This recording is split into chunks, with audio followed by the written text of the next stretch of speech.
வெஜிடபிளே என் குழந்தைங்க சாப்பிட மாட்டேங்குது. அதுவும் இந்த புடலங்காய், பீர்க்கங்காய்லாம் பார்த்து வெரண்டு ஓடுதுங்கன்னா, நாங்க நான்வெஜ் மட்டும் தான் சாப்பிடுவோம்னு சொல்வாங்க இல்லையா?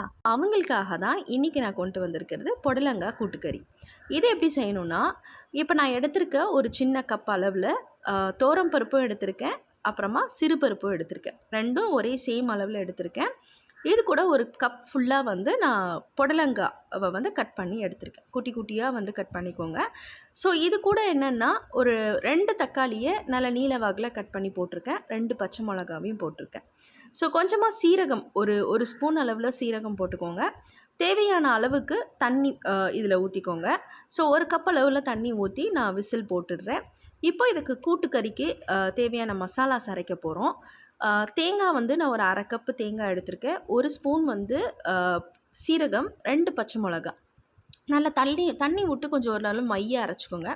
இப்போ நல்லா இது பாயில் பண்ணி வந்துருச்சு. ஸோ இதில் நல்லா ஒரு 2 டம்ளர் அளவில் தண்ணி ஊற்றிக்கோங்க. அதாவது உங்களுக்கு தண்ணி தேவையான அளவுக்கு ஊற்றிக்கோங்க. இப்போ இந்த அரைச்ச இந்த மசாலா இருக்குது இல்லையா, அந்த தேங்காய், சீரகம், பச்சை மிளகா, இதையும் இதில் போட்டுட்டு நல்லா ஒரு ஸ்பூன் அளவுக்கு வந்து நான் இது போட்டிருக்கிறேன், சாம்பார் பொடி போட்டிருக்கேன். வேணாம் அப்படின்றவங்க, இல்லை எனக்கு அந்த கறி டேஸ்ட் மட்டுமே போதும் அப்படின்றவங்க இதை அவாய்ட் பண்ணிக்கலாம்.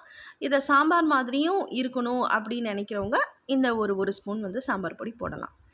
அண்ட் இப்போ தாளிக்க போகிறேன். நார்மலாக நம்ம சாம்பார் தாளிக்கிற மாதிரி தான் தாளிப்போம். ஸோ நல்லா தாராளமாக கொஞ்சம் எண்ணெய் போட்டுக்கோங்க.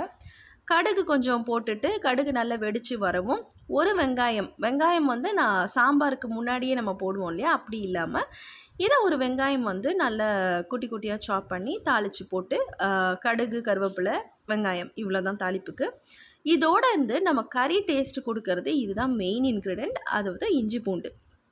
இப்போ இந்த இஞ்சி பூண்டையும் சேர்த்து நல்லா மொத்தமாக தாளித்து போட்டிங்க அப்படின்னா சூப்பராக மணக்க டேஸ்டியாக வந்து பார்த்திங்கன்னா கூட்டுக்கறி ரெடி ஆயிடும். ஃபைனலாக தான் நான் எப்பயும் சால்ட் போடுவேன். ஸோ ரொம்ப டேஸ்ட்டாக இருக்கும். செஞ்சு பார்த்துட்டு கமெண்ட் பண்ணுங்கள்.